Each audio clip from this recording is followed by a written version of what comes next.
Mereka tidak lagi berakal, tidak lagi mempunyai kekuatan, tidak lagi berkemauan, tidak lagi berpendengaran, tidak lagi berpenglihatan, dan tidak lagi bersuara. Diri dan jasad mereka sudah fana, sudah bako dan karam dalam wajah Allah Subhanahu wa taala. Diri mereka tidak ubah seumpama mayat yang hidup. Mereka tidak memakai pakaian Allah, mereka tidak meminjam daripada pakaian Allah, mereka tidak mengambil persalinan Allah, mereka tidak memakai apa-apa menjadi hak Allah. Tidak layak bagi mereka untuk menerima apa-apa yang menjadi milik Allah. Bagi mereka segala-galanya adalah diri Allah, kepada Allah dan berserta Allah. Baik di dalam tidur, dalam jaga, dalam gerak, dalam tutur kata dan penglihatan, pendengaran, berkeinginan dan sebagainya, semua adalah milik Allah.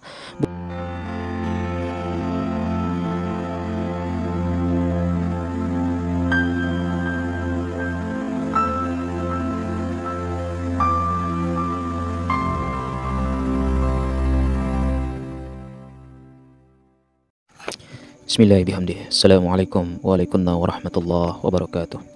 Liridallahu ta'ala bisyiril fatihah. Bismillahirrahmanirrahim. Alhamdulillahirabbil alamin arrahmanir rahim maliki yaumiddin. Iyyaka na'budu wa iyyaka nasta'in ihdinas siratal mustaqim siratal ladzina an'amta 'alaihim ghairil maghdubi 'alaihim waladdallin. Amin. Subhanaka la ilma lana illa ma 'allamtana innaka antas samiul alim. La haula wala quwwata illa billahil aliyil azim. Qala al-musannif rahimakumullah, ilahi anta maqsudi wa ridhaka matlubi i'tini muhibbataka wa ma'rifataka. Sahabatku, saudaraku, sigar penjalin dimanapun Anda berada, semoga kalian dalam keadaan sehat walafiat, dalam keadaan sadar, dalam keadaan selalu mengikuti kehendak Allah Subhanahu wa taala yang muncul di dalam hatimu.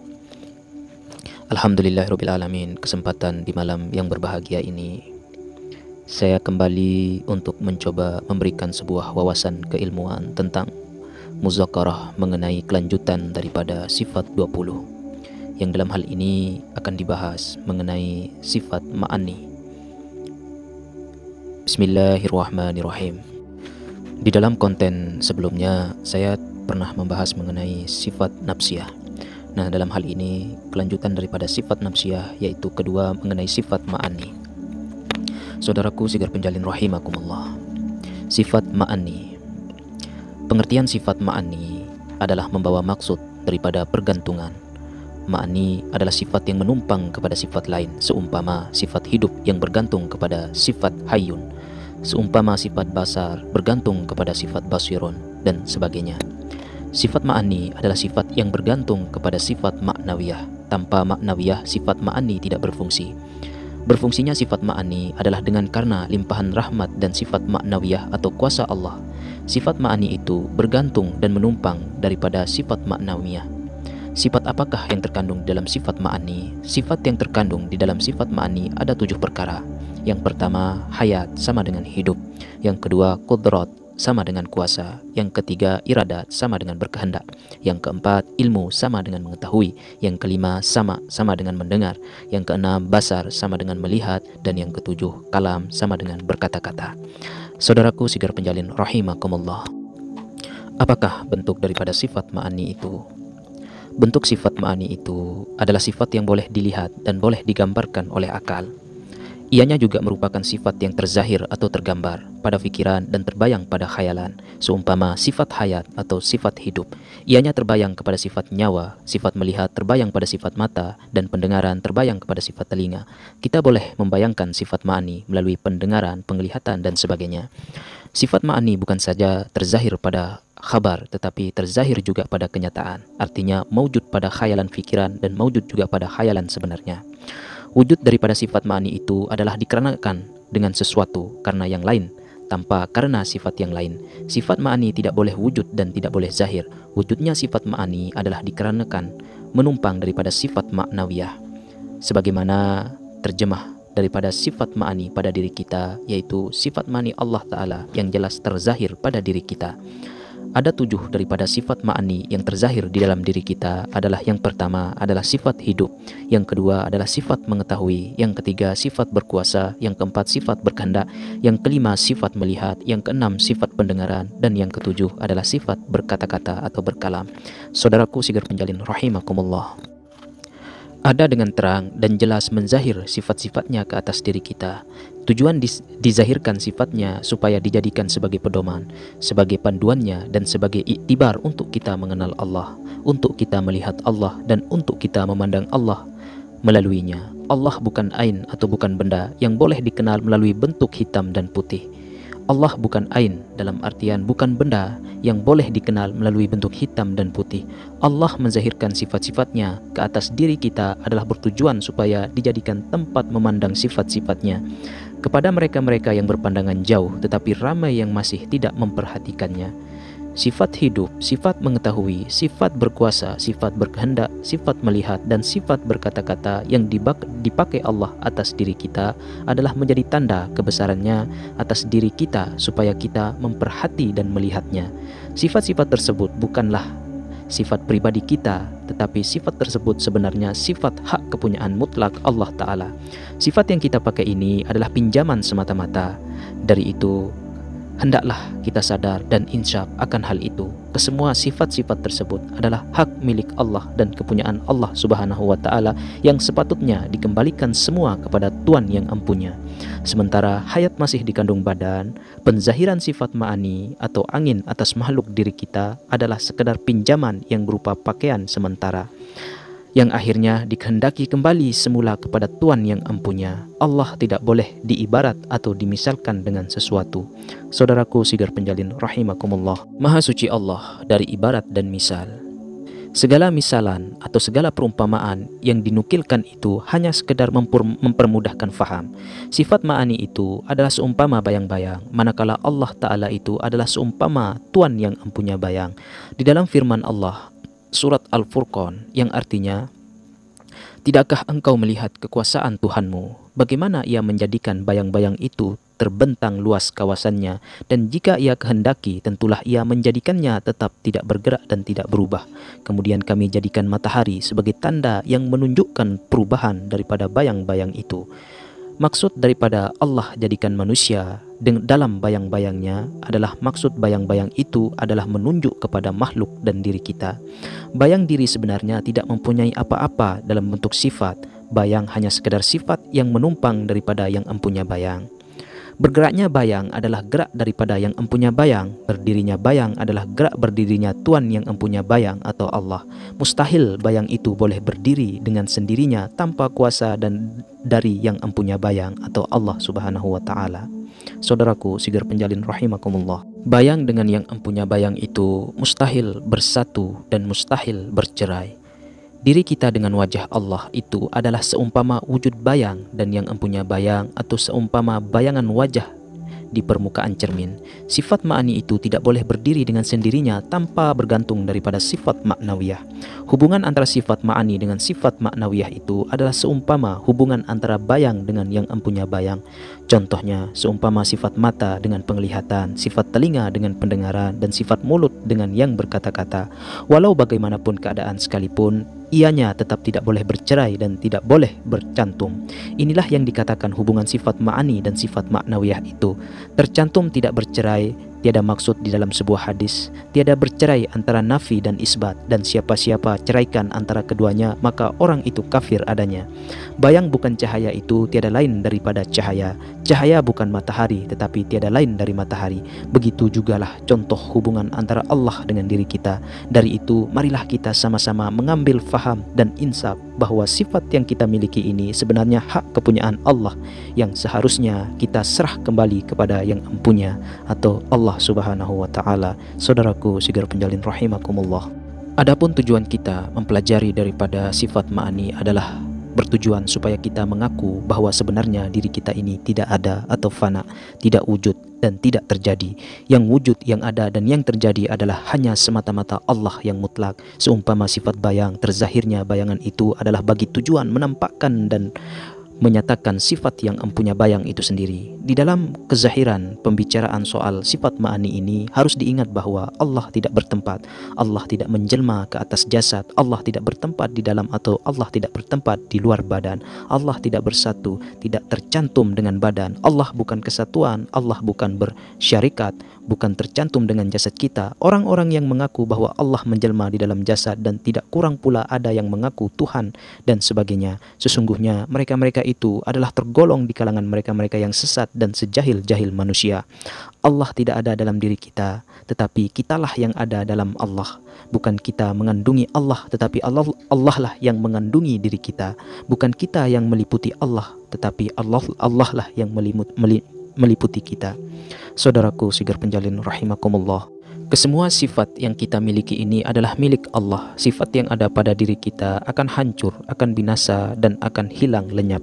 Sifat yang kekal dan yang abadi itu hanyalah Allah Subhanahu wa Ta'ala, sebagaimana firman Allah dalam surat Al-Qasas ayat 88 yang artinya, dan janganlah engkau menyembah Tuhan yang lain bersama-sama Allah.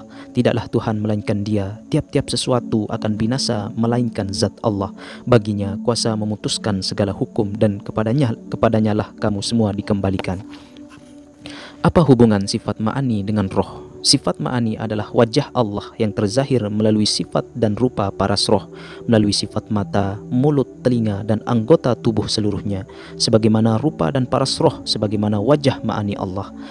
Karena rohlah sifat ma'ani Allah, untuk melihat sifat ma'ani Allah, lihatlah pada wajah dan sifat rupa paras diri kita sendiri. Hubungan roh dengan sifat ma'ani itu seumpama sifat mata pada roh, penglihatan bagi Allah, telinga pada roh merupakan pendengaran bagi Allah, dan begitulah seterusnya. Saudaraku sigar penjalin rahimakumullah. Nah, jadi di sini apakah yang menjadi hubungan daripada sifat ma'ani dengan kalimat syahadah atau kesaksian kita? Tujuan kita mempelajari dan mendalami ilmu ma'ani ini adalah untuk membawa kepada pemahaman kalimat syahadah. Tujuan nafsiyah membawa pengertian kepada kalimat la adalah kalimat bagi menafikan kewujudan sifat makhluk. Manakala sifat ma'ani kalimat ilaha pula bermaksud mengadakan atau mengkaitkan dan mengambil balik segala apa yang kita telah tolak dalam kalimat la. Jika dalam kalimat la kita tolak semua sifat makhluk, manakala dalam kalimat ilaha pula ianya tidak ada semuanya, tidak ada secara semula. Walaupun sifat diadakannya kembali, ianya adalah sekedar sifat yang menumpang. Jika ada kalimat la, kita mengaku bahwa tidak ada yang lain selain Allah, manakala dalam kalimat ilaha pula kita mengaku bahwa Allah telah menzahirkan makhluknya melalui 7 sifatnya. Seumpama sifat hidup, sifat kuasa, sifat berkehendak, sifat mengetahui, sifat mendengar, sifat melihat, dan sifat berkata-kata, walaupun bagaimanapun 7 sifat tersebut di atas hanya sekedar sifat menumpang. Seumpama sifat sama menumpang kepada sifat sami'un, sifat basar menumpang kepada sifat basirun, dan begitulah seterusnya. Saudaraku sigar penjalin rahimakumullah. Untuk dihubung kaitkan dengan kalimat syahadah, kita hendaklah melihat sifat mata yang kita miliki tidak berguna tanpa penglihatan Allah. Telinga kita tidak akan bermakna tanpa pendengaran Allah. Mulut tidak berarti tanpa berkata-kata Allah. Hidup tidak berguna tanpa hidup Allah. Akal tidak berarti jika tanpa ilmu Allah. Anggota tidak bermakna tanpa kuasa Allah. Segala-gala yang ada pada kita bergantung dan menumpang kepada sifat Allah. Semasa melafazkan kalimat ilaha dalam bersyahadah, kita dikehendaki mengingati diri kita bahwa sifat yang ada pada diri dan yang ada pada kita semuanya ini tidak boleh berdiri sendiri, hanyalah sekedar sifat yang menumpang dan bergantung kepada sifat Allah. Diri kita tidak memiliki apa-apa, kita tidak akan dapat melihat tanpa basyirun Allah, dan kita tidak akan dapat mendengar tanpa sami'un Allah. Dari kesadaran dan keinsyafan itu membawa hati kita kepada suatu perasaan kosong, hina, dina, kerdil, miskin, kecil, dan perasaan fakir di hadapan Allah. Inilah tujuan kita mempelajari daripada sifat ma'ani Allah. Saudaraku sigar penjalin rahimakumullah. Diri kita ini sesungguhnya yatim piatu, tidak punya apa-apa, ibu bapa, anak, istri, kaum keluarga, harta benda, hidup, mati, dan kaya miskin itu adalah hak Allah Ta'ala yang boleh diambil balik pada bila-bila masa. Yang kita miliki ini adalah semata-mata hak kepunyaan Allah. Di tangan Allah lah diri kita, segala kekuatan, kecantikan, kekayaan, dan kegagahan yang selama ini kita megah-megahkan itu sebenarnya adalah milik daripada kepunyaan Allah, dengan kefahaman bahwa sifat diri kita ini sebenarnya mati dan menumpang seumpama sifat mata, telinga, mulut, tangan, kaki, dan seluruh anggota menumpang wajah kebesaran Allah yang hendaknya dikembalikan semula sifat itu kepada Allah. Anggaplah diri kita ini sudah mati, binasa, hilang, dan lenyap dalam wajah Allah. Yang kita miliki ini seumpama adalah hak Allah Ta'ala belaka. Hendaklah kita serah kembali kepada Allah. Kembalikan sifat-sifat tersebut kepada Allah. Jadikanlah diri kita ini seumpama fakir, muflis, hina, mati, binasa, dan hilang dalam kekuasaan Allah. Inilah diantara hikmah dan diantara intipati mempelajari sifat ma'ani dalam sifat 20 Allah. Saudaraku Sigar Penjalin rahimakumullah, bagaimanakah mengenal Allah melalui sifat ma'ani? Peran sifat ma'ani hanya sekedar menjadi saksi atau kesaksian. Sifat ma'ani berperan sekedar sifat menumpang, seumpama basar hanya menumpang kepada sifat basirun, telinga menumpang kepada sifat sama, manakala sama pula menumpang kepada sifat samiun, lidah menumpang pada sifat kalam, manakala kalam pula menumpang kepada sifat muttakalimun. Sifat ma'ani adalah sifat menumpang daripada sifat maknawiyah atau sifat kekuasaan Allah. Dari kefahaman itu dapatlah kita tilik diri kita sendiri, betapa sifat yang ada pada diri kita ini semuanya adalah kepunyaan Allah. Kita ada mata, tetapi Allah yang memiliki sifat penglihatan. Kita ada telinga, tetapi Allah yang memiliki sifat pendengaran. Kita ada mulut, tetapi Allah yang memiliki sifat berkata-kata. Begitulah seterusnya yang menggambarkan bahwa diri kita ini adalah kepunyaan Allah. Saudaraku Sigar Penjalin rahimakumullah. Sifat ma'ani bertujuan supaya sifat Allah dapat dilihat melalui panca indera pada roh dan pada diri kita sendiri. Allah berilmu manakala diri kita pula bersifat mengetahui melalui akal. Allah berkudrat manakala diri kita pula bersifat berkuasa melalui panca indera. Allah beribadat manakala diri kita bersifat berkehendak, dalam arti dapat berkeinginan melalui rasa. Allah bersifat sama manakala diri kita pula bersifat mendengar melalui telinga. Allah bersifat basar manakala diri kita bersifat melihat melalui mata. Allah bersifat kalam manakala diri kita pula bersifat berkata-kata melalui lidah.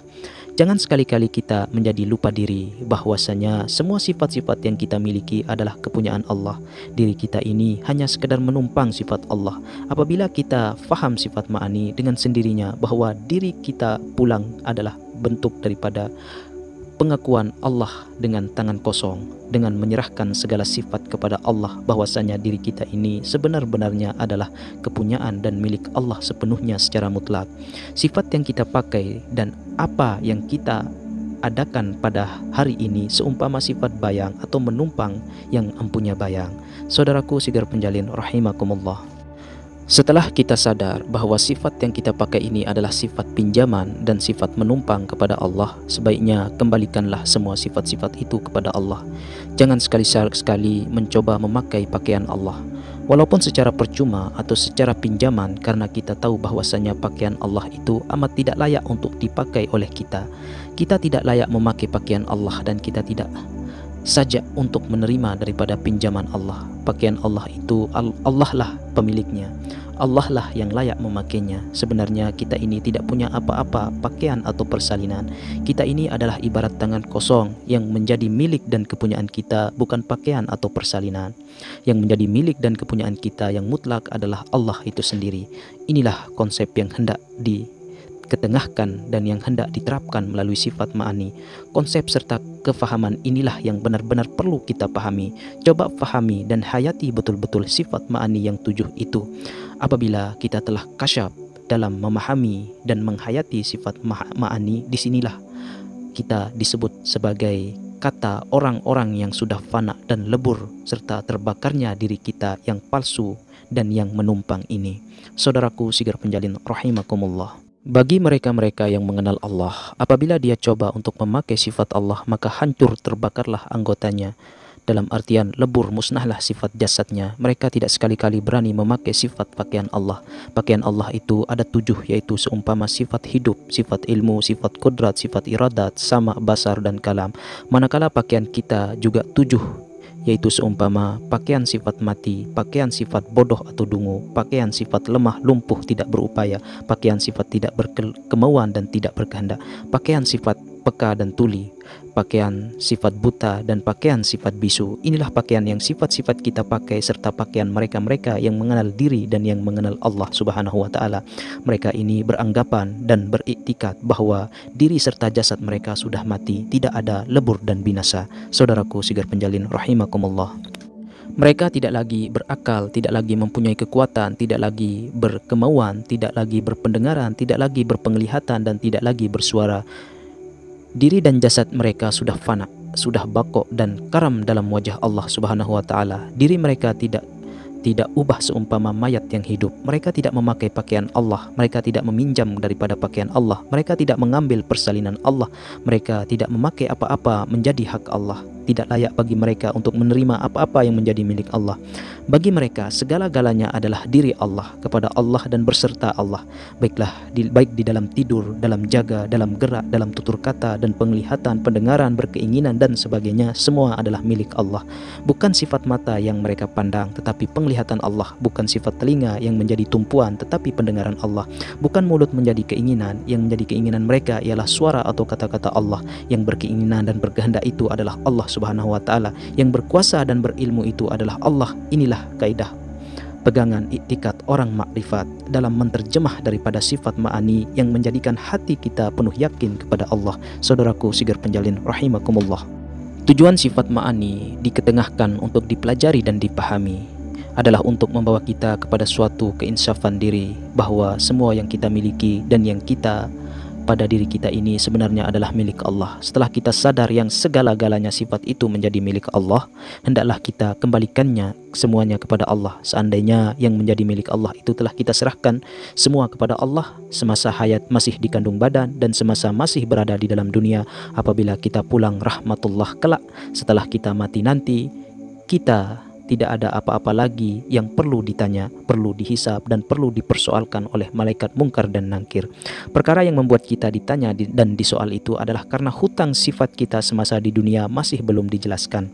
Mereka yang belum menyelesaikan pinjaman dan yang belum mengembalikan hak Allah semasa hidupnya dan semasa adanya di dunia, hutang sifat yang kita pinjam dari Allah hendaklah dikembalikan semua kepada Allah. Saudaraku sigar penjalin rahimakumullah. Jika semuanya telah dikembalikan kepada yang empunya, niscaya tidak ada lagi tuntut menuntut, dakwah mendakwahi, dan tidak ada lagi soal jawab kubur. Malah di pintu surgalah kita disambut oleh Allah Subhanahu wa taala. Inilah tujuan pengajaran sifat ma'ani diperkenalkan. Ini adalah tujuan sifat ma'ani diketengahkan untuk diambil tahu oleh sekalian kita. Dengan mempelajari sifat ma'ani, kita akan membawa diri kita tahu untuk pembebasan, kemerdekaan, yang mana hak kita dan yang mana hak Allah. Perhatikan sekali lagi perkara ma'ani dan hendaklah kita hayati dan titik dengan mata hati yang kasar. Selagi hayat masih dikandung jasad, kita ini dikehendaki mengembalikan hak kepada yang berhak. Nantinya bila tiba di alam akhirat kelak, kita akan mendapat bayangan, dalam arti layanan dan sambutan yang istimewa dari penguasa langit, lain dari yang lain. Kita akan ditempatkan bersama orang-orang sempurna lagi terpuji. Roh orang-orang sebeginilah dinamakan daripada roh mutmainnah, roh yang diterima Allah. Tempat kita itu adalah di sisi Allah, bukan di sisi tanah yang mengandungi ulat dan cacing. Saudaraku sigar penjalin rahimakumullah, mungkin hanya ini yang saya bisa sampaikan mengenai soal sifat ma'ani Allah Subhanahu wa taala di dalam sifat 20. Akhirul kalam, assalamualaikum warahmatullahi wabarakatuh. Salamun qaulan min rabbir rahim. Salamun qaulan min rabbir rahim. Salamun qaulan min rabbir rahim. Allahumma salli wa sallim ala sayyidina nur fi qalbi wa nur fi sam'i wa nur fi haqqi la ilaha illallah Muhammadur Rasulullah sallallahu alaihi wasallam. Allahu rabbi wa a'udzubika min hamazati